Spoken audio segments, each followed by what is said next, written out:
মহান আল্লাহ রব্বুল আলামিনের অশেষ রহমতে অত্যন্ত সুন্দর বাম্পার ফলন হয়েছে সরিষার।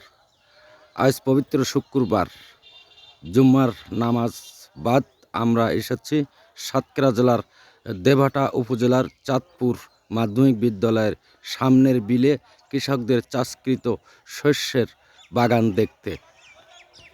অপূর্ব সুন্দর এই বাগানটি আপনারা দেখতে পারবেন দেশ ও দেশের বাইরে থেকে, যে যেখান থেকে এই মুহূর্তে দেখছেন সকলকে আন্তরিক শুভেচ্ছা।